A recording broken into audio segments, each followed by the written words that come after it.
Good day. Our topic is basic geometry. Now we have here some basic points or terms in geometry. Point. A point is a location in space that has no length, width, or height. It is represented by a dot. Line. A line is a straight path that extends infinitely in both directions. It is one-dimensional and has no thickness. It is represented by a straight line with two arrowheads.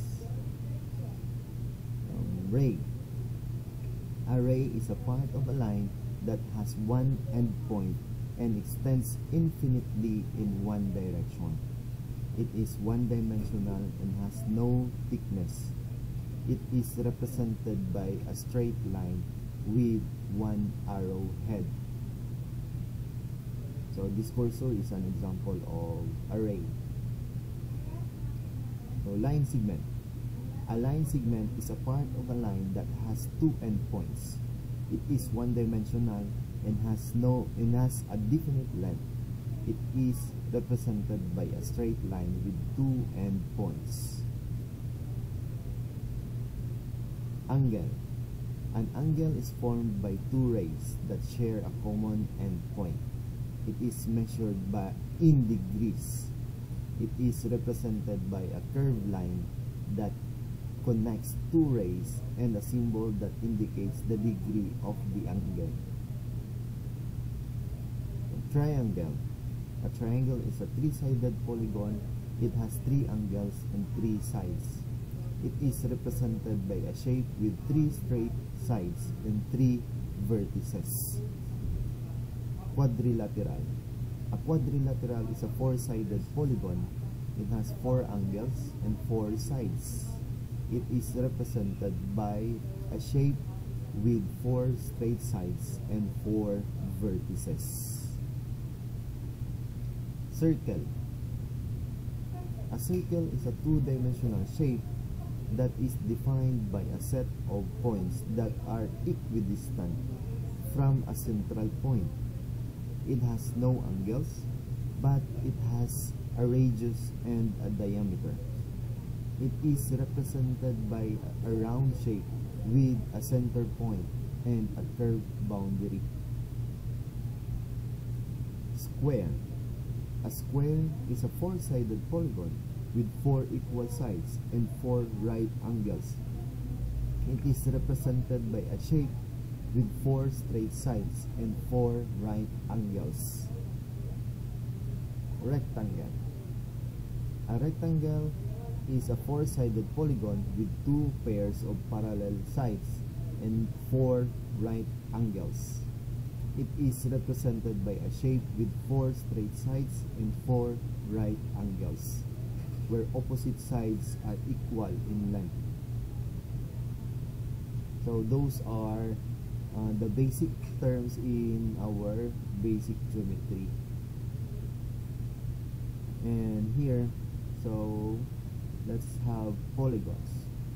A polygon is a two-dimensional geometric shape that is formed by connecting a finite number of straight line segments to enclose a closed region in space.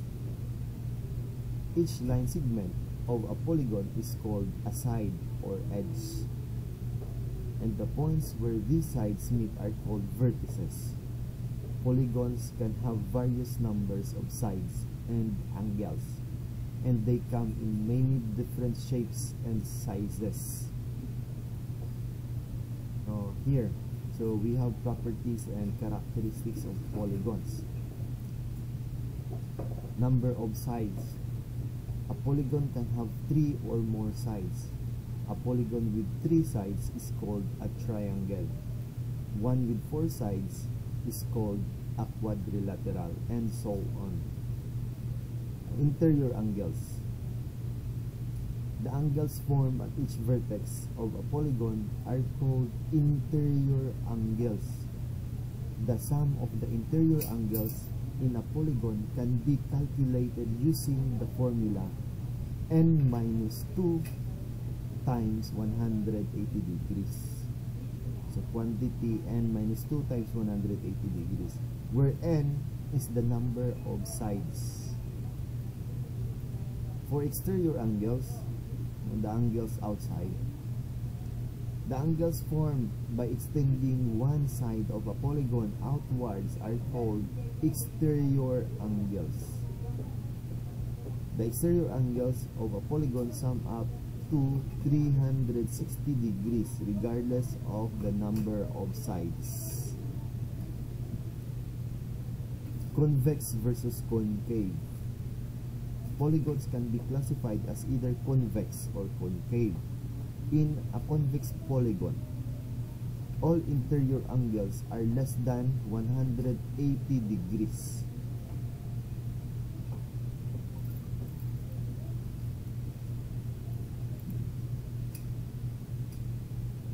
And in a convex polygon, yun, so lahat ng nasa loob na angles ay equal. All interior angles are less than 180 degrees. Yun yung sukat niya, mga maliliit lang na angles.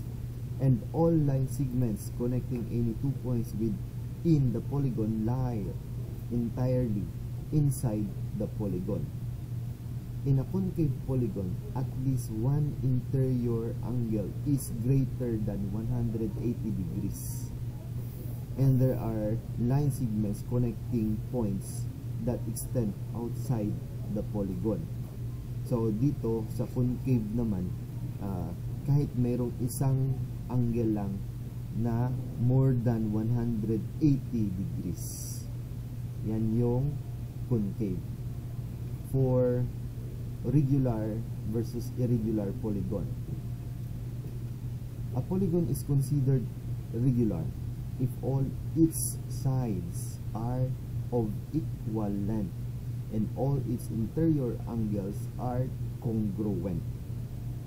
For example, a regular pentagon has 5 sides of equal length and 5 congruent interior angles. So, dapat equal lahat. An irregular polygon has sides and angles of different lengths and measures. So magkaiba-iba ang mga sukat pag irregular polygon. Let's have here for the symmetry. Symmetry. Asymmetry is a fundamental aspect of geometric designs and plays a crucial role in creating balance and harmony. In geometric terms, symmetry refers to a shape or design that can be divided into identical parts that mirror each other. There are various types of symmetry. So we have here reflectional symmetry. A design has reflectional symmetry when one half mirrors the other half across a line of symmetry. So for example, the letter M has reflectional symmetry. So paghatiin mo yung letter M, so yung magkabilang sides nila parang nagsalamin lang. So that is reflection. So di ba pag maka-face tayo ng salamin, so that's our reflection. So that is what we call reflectional symmetry. No, ito yung mga reflectional symmetry. So the reflectional symmetry exists when the figure can be folded over onto itself along a line.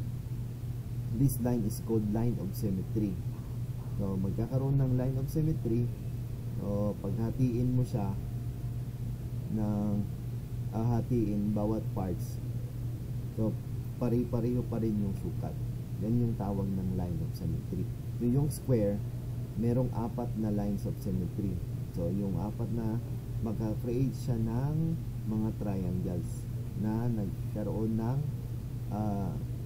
reflection sa kanila, sa isa't isa. So yan yung tawag na line of symmetry. Ang rectangle, 2 lang. Ang rhombus, ito, merong 2. Kite, so merong 1. So 1 lang. And trapezoid, yan, 1. Pero yung trapezoids na, yung isosceles trapezoid, 1. Pero pag trapezoid lang, pag hindi equal, ganito, no lines of symmetry. So parallelogram, no lines. Equilateral triangle, tatlo. Isosceles triangle, isa. So here, in regular polygons, the number of lines of symmetry equals the number of sides in the polygon. Pag regular sides or regular shapes or polygons, kung ilan yung sides niya, yan yung line of symmetry. Rotational symmetry. Yung i-rotate, pag i-rotate mo siya, same, kumbaga, same pa rin yung kanyang shape and nagsalamin lang. And yun yung rotational symmetry. A design has rotational symmetry when it can be rotated by a certain angle around a central point and still look the same in multiple positions. A square has rotational symmetry of 90 degrees. Now here, parallelogram. So ito yung parallelogram shape. So meron tayong dalawang rotational symmetry. So ang center of rotation, intersection of diagonals. Regular polygon with n sides. So ito, tatlong shape, triangle, square, and pentagon. Pag mga regular na polygons, so all sides are equal. So kung ilan yung sides niya, yan yung number of rotational symmetry, yung order niya. So ang center of rotation, intersection of diagonals. For rhombus, so meron tayong dalawang rotational symmetry. Intersection of diagonals, yung center of rotation. Yung circle is unlimited. Center of rotation is the center of the circle. Trapezium, so walang order of rotational symmetry. For kite, wala pa rin. So yan yung rotational symmetry. And meron tayong dito ikatatlo, we have translational symmetry. A design has translational symmetry when it can be translated or shifted along a specific direction and still maintain its appearance. For instance, a pattern of adjacent circles exhibits translational. So, here, in the example below, triangle A is translated to become triangle B. So, i-slide lang siya. Triangle A is slide directly to the right. So, walang pinagbago. So, yan yung translational symmetry. So, we have here yung reflection. This is reflectional symmetry. Ganito. And rotational naman, yung pag-ikot, pag-rotate niya. Yung translation is pag-lipat, pag-slide. Yan yung tatlong symmetry natin. Ano types of symmetry? Reflection, rotation, and translation. So let's have here the perimeter, area, and volume. So but we are going to focus only with perimeter and area here. So the perimeter of geometric shape is the total length of its boundary or the sum of the lengths of all its sides. The formula for calculating the perimeter varies depending on the shape in question. So rectangle, the perimeter is equal to 2 times the length plus the width. Or that is 2 times quantity L plus W. Ayan yung ating perimeter. So kasi meron tayong dalawang magkapareho na length tapos dalawang magkapareho na width. For the square, that is 4 sides man yan. So perimeter is equal to 4 times side length. So ang perimeter is susukatin lang ang lahat ng boundary. So yung kung ano yung shape, kung ano yung length ng mga boundary, yan yung perimeter. Pag i-add mo lang. So for square, we have 4s. Triangle natin, so the sum of the lengths of its 3 sides. So i-add nyo lang lahat yung tatlong sides ng triangle. Yan yung kanyang perimeter. For the circle, perimeter, so that is equal to 2 times radius, 2 times the pi times the radius, or pi times diameter. So ito yung circumference natin. Yan siya.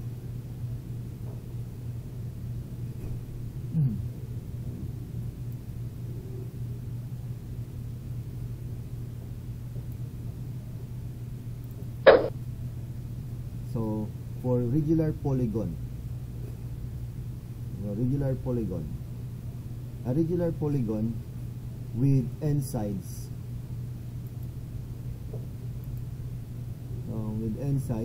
so here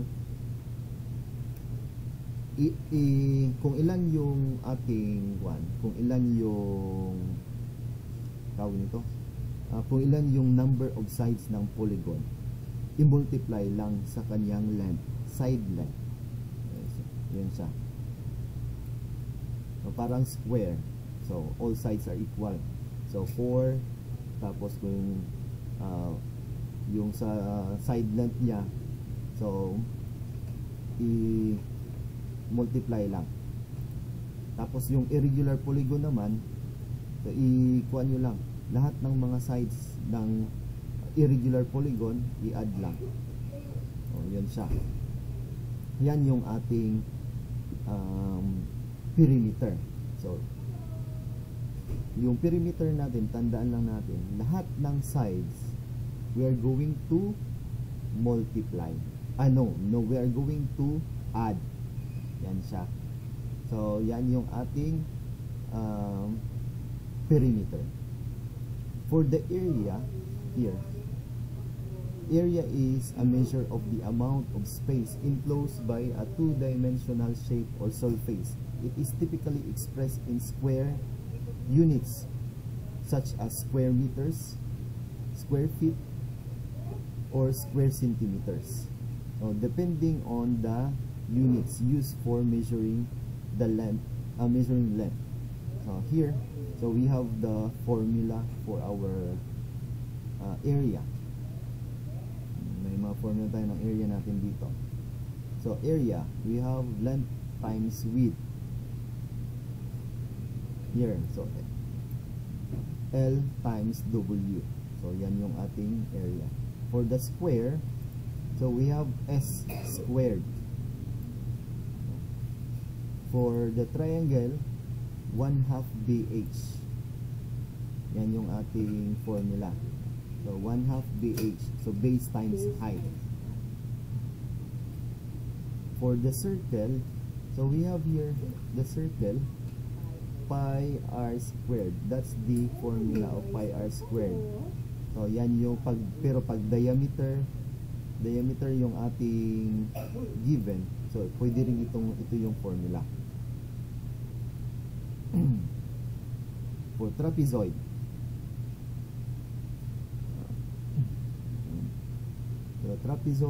so we have here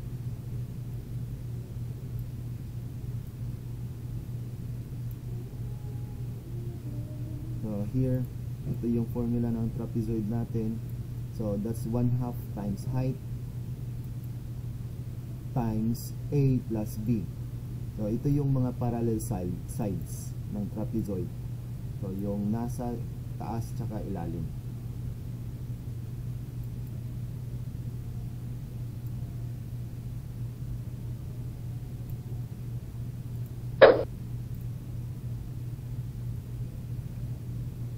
So here, another, we have parallelogram.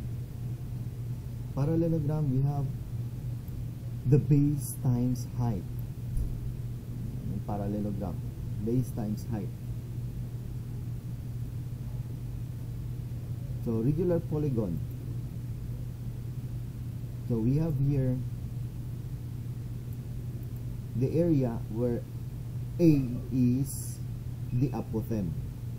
So apothem, so that's the distance from the center to the midpoint of a side. Yan yung apothem. And this is our formula. So quantity n times s times A all over 2. So yung N is kung ilan yung sides, tapos yung S is yung sukat, tapos yung A is the distance from the center to the midpoint of a side.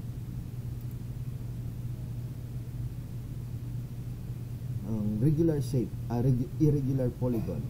So irregular polygon with the varying the side lengths, you can divide it into simpler shapes. So for triangles and rectangles, so find the area of each part and then sum up those areas to get the total area. Ibig sabihin dito, kasi irregular shape siya, irregular polygon siya, hati-hatiin siya. So yan yung irregular polygon, pagsukat ng shapes ng irregular polygon. So hindi siya madali. So yan, magsukat ng mga regular shapes sa polygon. So let's have here solve the following problems. So find the perimeter of a triangle with sides 25 centimeters, 35 centimeters, and 55 centimeters. For the area, for the perimeter, we are going to simply add plus 25 plus 35 plus 55, so that is equal to 115. So that's 115 centimeters.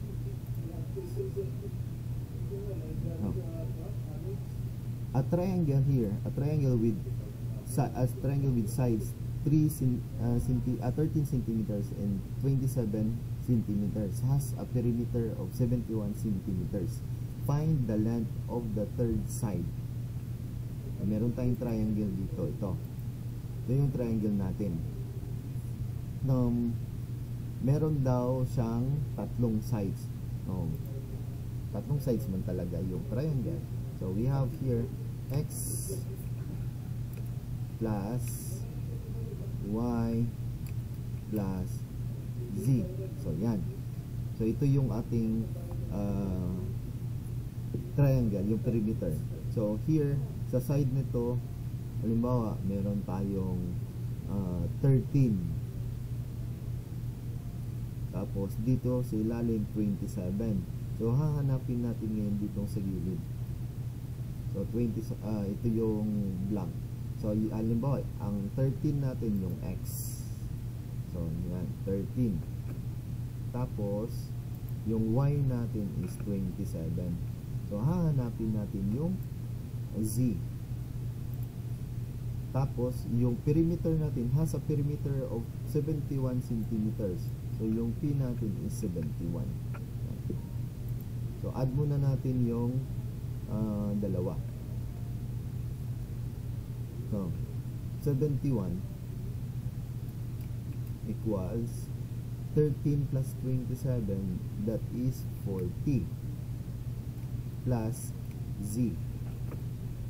So para z na lang ang matira, subtract both sides by 40. So here, so z is equal to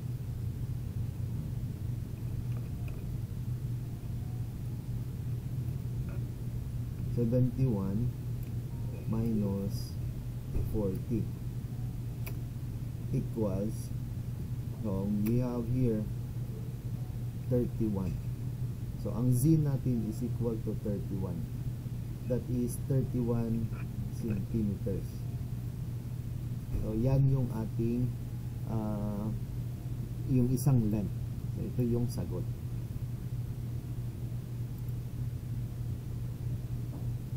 For number 3, the base of an isosceles triangle is 15 meters and the perimeter is 49 meters. Find the length of its equal sides. So yung length natin, equal sides. So we have the base. Ang base natin is equal to, ang formula natin is ito.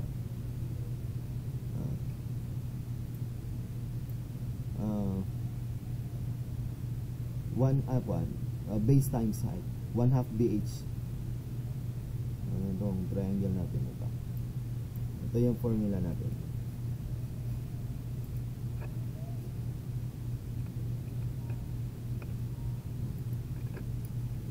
So 1/2 BH ang formula. So isosceles man siya. So ibig sabihin yung ating the base of an isosceles triangle is 15 meters base. So ibig sabihin ito sa ilalim. Yan yung B natin. And the perimeter is 49 meters. So find the length of each equal sides. Ay, mali pala to, hindi pala area. So perimeter pala tayo. So we have here 3 sides ng ating triangle. So we have same pa rin, x plus y plus z. So yung base daw natin, yung isa is equal to 15 meters, and the perimeter is 49. So ito yung base natin, palitan natin 15, tapos ito naman maging 49. So ito lipat natin, so subtract both sides by 15. So 49, so we have 49 minus z equals x plus y. So yan siya. Ang z natin, that is equal to 15. Palitan natin 15 pala yan. 15. So here we have now 49 minus 15, that is 24 at 34. Yan, 34 equals x plus y. And here, itong dalawang to, kasi isosceles man siya, isosceles triangle, ibig sabihin dalawang sides sa magkabila pareho. So pareho ang kanilang sukat. So therefore, itong dalawa, i-divide lang natin itong pwede siyang maging because x is ito yung kanyang explanation,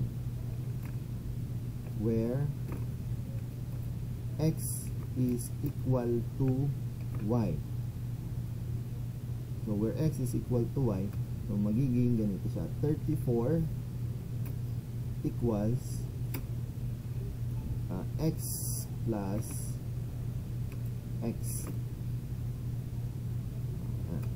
So 34 is equal to 2x.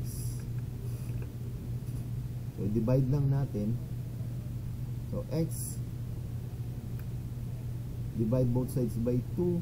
So we have x is equal to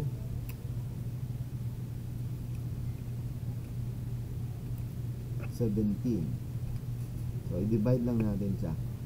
So kasi x is equal to y man. So therefore y is also 17.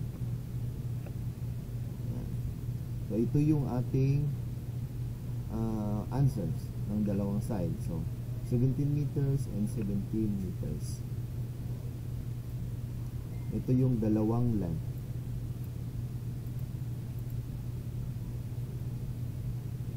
For number 4, Jane was given a gold bracelet with a diameter of 65 millimeters. If the bracelet is worth 105 per millimeter of length, how much is the bracelet worth? Here, so si Jane, meron daw siyang gold bracelet with a diameter of 65 millimeter. So, gawa muna tayo ng circle. Sabi ito, circle.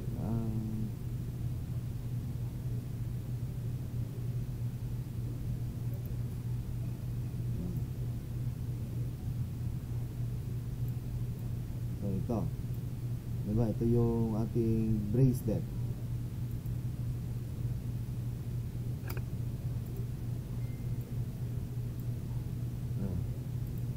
So, yan yung bracelet natin. So, galing dito sa gitna. Ang diameter natin is galing dito sa magkabilang dulo. Dito, tsaka dito.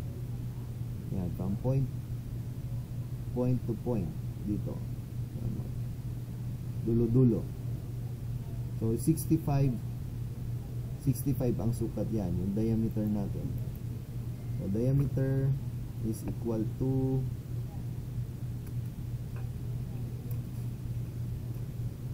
65. Ayan yung diameter natin. If the bracelet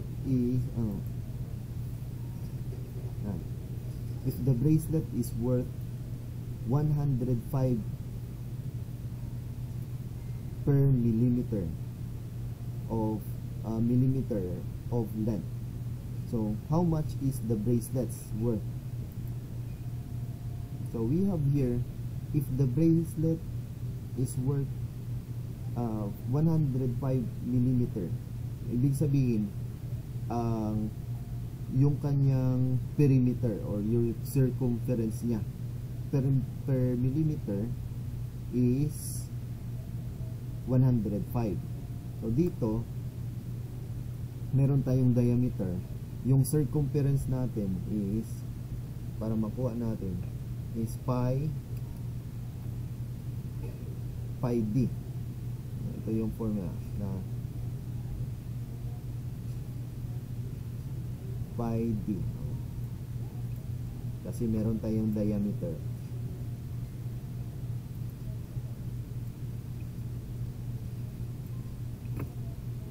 So yan yung formula natin. So here, our value ng pi is equal to 3.14. So para makuha natin yung circumference, 3.40 times diameter of 65. Ganyan siya. So 3.14 times 65. So yan yung ating circumference. So that is equal to 204.1. So millimeter. So yan yung ating circumference. Pero ang tinatanong dito is the bracelet is worth 105 per millimeter of length. No, that's, we're going to multiply. So 105 times 204.1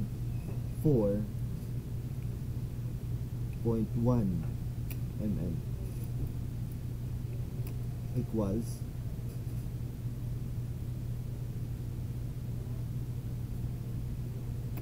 21,430.50.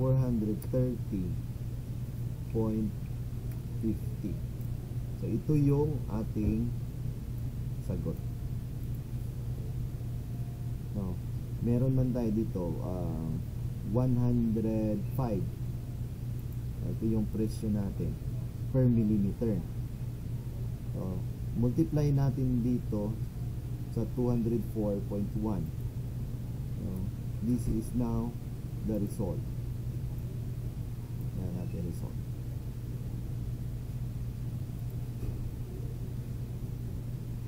One of the bases of a trapezoid is 8 centimeters. Of the height is 16 centimeters. The area is 144 centimeters squared. What is the length of the other base? Yeah. Now we have here the area. So we have the area, ito, trapezoid.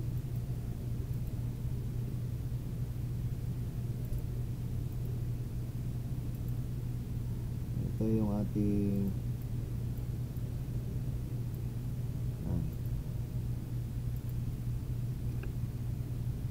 so here, one of the bases of a trapezoid is 8 centimeters. Ito daw, dito, halimbawa, dito sa taas.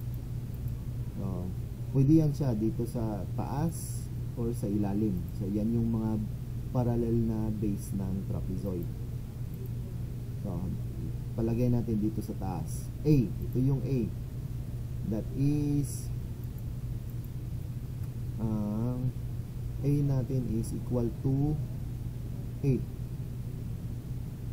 Tapos area natin 144 centimeters squared.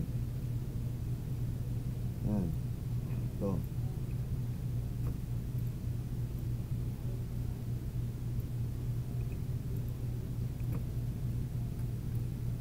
So, times 1/2. Ang height natin is equal to 16 centimeters. Yan yung height. Tapos ang isang base natin is 8 centimeters plus B. So hahanapin natin yung isa. What is the length of the other base? Yung isang base. So now here, ito, unahin na muna natin ito. So we have here 144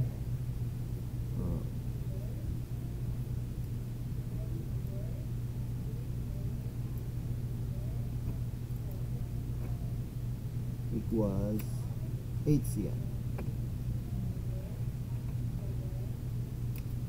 times 8 cm plus B.